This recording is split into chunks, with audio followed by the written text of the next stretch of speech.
mewawancara salah satu tempat budidaya ikan yang ada di Legok.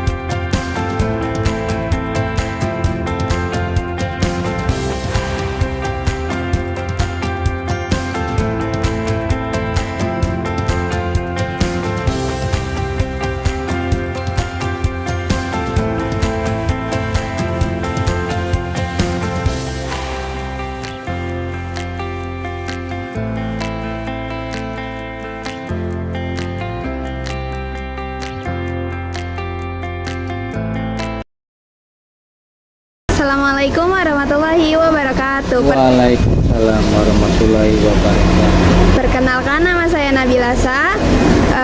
Hari ini saya berada dengan Bapak Saya Bapak Ahmad Tartusi. budidaya ikan konsumsi. Kandang iwak ini berdiri pada tahun 2024 awal. Alasan memilih jenis ikan tersebut untuk dibudidayakan? Kenapa kandang iwak lebih concern di pemilihan bibit di nila Bangkok? Karena nila Bangkok ini proteinnya sangat tinggi dan familiar di lidah-lidah warga Indonesia. Bagaimana proses persiapan kolam atau media budidaya ikan? Persiapan apa nih? Kolam atau media budidaya ikan. Oh, persiapan. Kita kandang iwak ini untuk kolam budidaya yang sedang kita jalani ini, kita menggunakan sistem RAS dan sistem bioflok. Menggunakan tiang-tiang, menggunakan baja ringan dan menggunakan terpal yang tebal. Dari mana bibit ikan diperoleh dan bagaimana ciri bibit yang baik?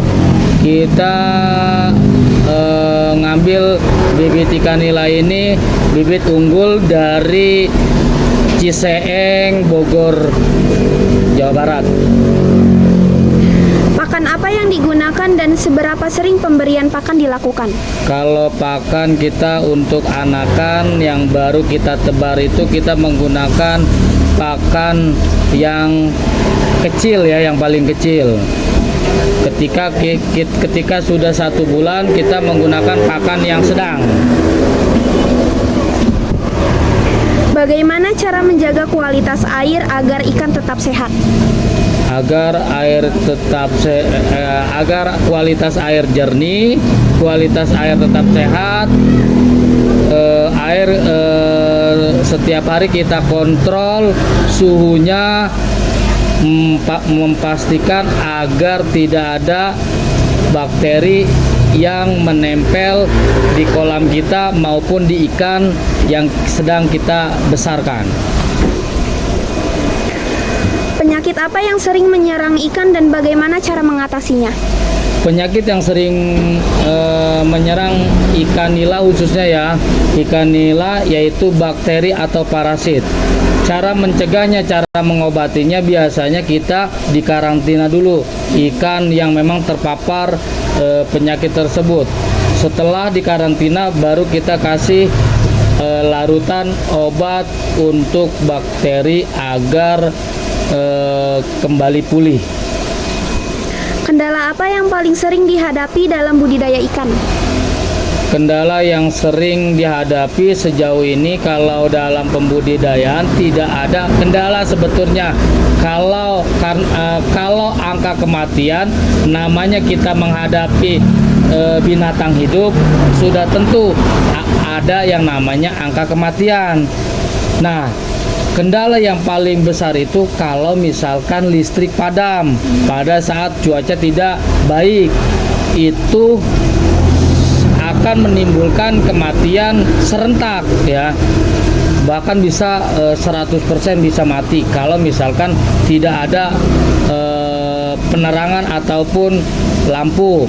Untuk mencegahnya berarti kita siapkan genset untuk menanggulangi pemadaman sesaat. Berapa lama waktu yang dibutuhkan hingga ikan siap dipanen? Dari tebar benih, tebar bibit itu selama 3 bulan kita bisa dipanen dan bisa dijual ke para reseller atau restoran-restoran yang sudah berlangganan dengan kandang iwak. Mana hasil panen dijual, pasar atau pengepul, restoran dan lain-lain? Sejauh ini selama kandang iwak berdiri sampai sekarang, alhamdulillah kita itu tidak kesulitan untuk menjual. Karena apa? Sebelum kita dirikan yang namanya budidaya ikan nila ini, kita terlebih dahulu kita belajar marketingnya dulu. Siapa yang akan menjadi target market kita, ya kan? Nah, setelah budidaya ikan nila berdiri, kita sudah siap tuh, sudah tahu akan dijual kemana. Dan alhamdulillah pelanggan-pelanggan kita saat ini, satu, restoran-restoran, rumah makan yang ada di wilayah Kabupaten Tangerang. Yang kedua, masyarakat sekitar. Yang ketiga, agen-agen atau pelapak-pelapak yang ada di pasar-pasar tradisional, Parung, Curug, Legok, bahkan Cikupa sudah berlangganan di kandang iwak. Apakah harga ikan stabil? Alhamdulillah, dengan berbudidaya ikan nila ini, khususnya nila Bangkok, harga sangat stabil dan kita di sini sebagai pembudidaya tidak pernah menurunkan harga sedikit pun. Yang sudah ditentukan daftar harga yaitu harganya tidak pernah diturunkan, terkecuali ada pengambilan partai besar baru akan kita turunkan. Jadi buat adik-adik yang datang hari ini dari Min 5 Parung Panjang, jangan takut, jangan khawatir ketika adik-adik nanti lulus sekolah dan ingin mencoba untuk budidaya ikan nila, jangan takut.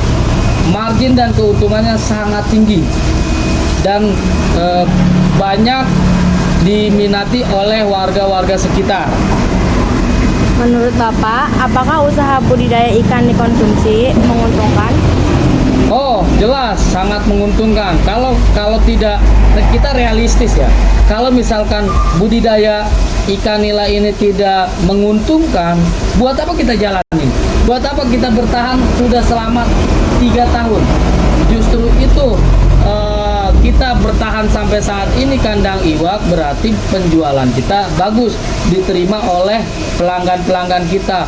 Dan alhamdulillah ikan-ikan yang sudah kita siapkan, sudah siap jual itu ikan-ikan yang segar, artinya tidak ada ikan mati kita jual, tidak ada. Semua yang kita jual itu ikan segar dalam keadaan hidup. Kisaran modal awal dan keuntungan? Kisaran modal awal dulu kita habis sekitar 300 juta. Kenapa 300 juta? Kita beli tanah juga kan.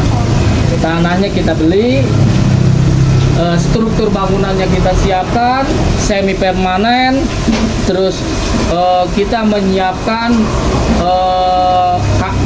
kolam-kolamnya beserta sirkulasi kebutuhan kolam tersebut. Saran Bapak bagi pelajar yang ingin mencoba usaha di budidaya ikan? Saran saya, satu poinnya, adik-adik yang hari ini datang ataupun siswa-siswi Man 5 Parung Panjang, jangan takut untuk mencoba. Karena apa? Mencoba bagian dari kesuksesan, kegagalan bagian dari kesuksesan. Ada pepatah mengatakan, kalau sukses tanpa gagal itu mustahil. Barang siapa yang bersungguh-sungguh pasti ia dapat. Man jada wajada.